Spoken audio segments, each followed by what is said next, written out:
Why I Know That You Do Not Love Your Children. What Every Parent Should Know by Baa Ankh Em Rayay. Read by Alicia Mackenzie.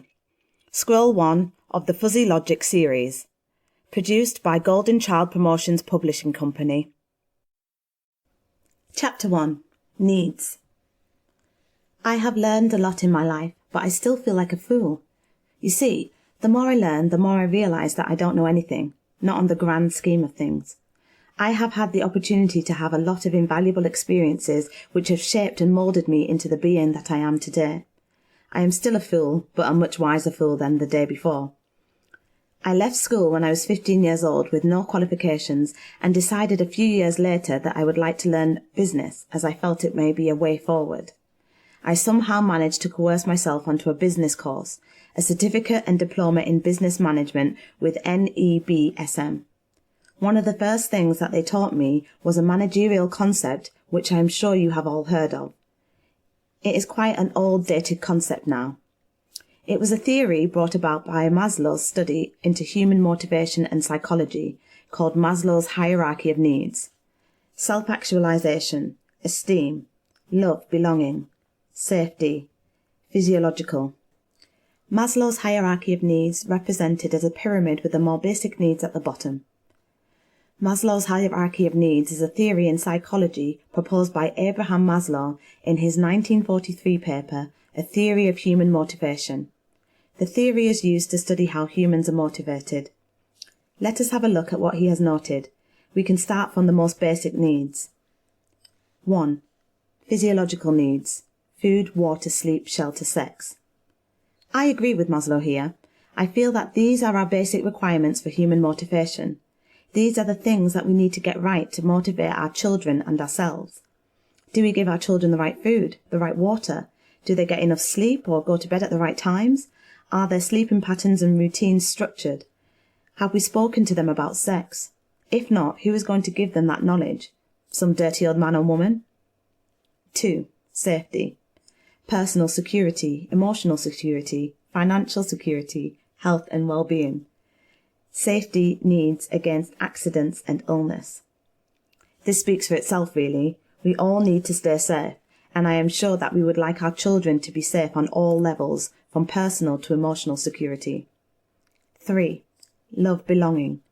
Family, friendships and intimacy. Our children need nurturing and guiding through their life. A child is for life. Even when we are grown, we still need love and guidance. Our children are the next generation. How can they be expected to love if they have never been loved? How can we expect them to love properly if they have never been loved properly? It was just a question. The point I'm trying to make is that our children need to know what friendship is before they start having friends. They need to know what love is before they go out and start making babies. They need to know the true meaning and context of intimacy so they do not become abused or an abuser. That is my take. You may or may not agree. Children do not need to be hospitalized, neglected or ostracized, as these experiences, as you can imagine, would obviously have a detrimental effect on their ability to form and maintain emotionally significant relationships. Many people do not know true love, which is the divine. The world is living proof of this statement. Please correct me if I'm wrong. Whose children are running around at present? Is it the gods or the devils? What does the future bring for our beloveds? 4. Esteem. Low esteem, high esteem. We need to teach our children self-mastery. If our children have a purpose, are well-disciplined and have full knowledge of themselves and their roots, I think that they can't go wrong.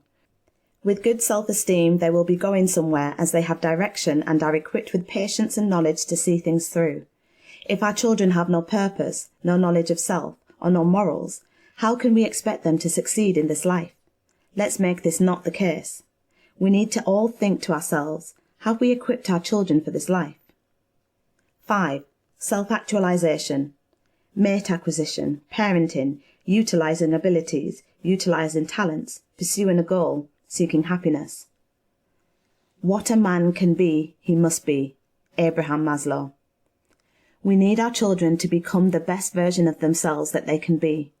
I do not mean to offend in any way. It is the way I feel. My parents tried their best with me, but I don't feel that they received the support, guidance and skills to even bring a child into the world. I speak for myself too. I have a 23-year-old daughter whom I have brought into this world, and it was unfair, really. I say that now as I have not done the greatest job as a parent myself. I am not afraid to say that. Why? Because I am 42 years old and I am just realising what life is about. I am not there yet, but I am getting there. I should have been there first before bringing souls into this world. What do you think? We humans have something inside us which burns away. Some are conscious of it, others not. With our children it burns really bright. If only they knew.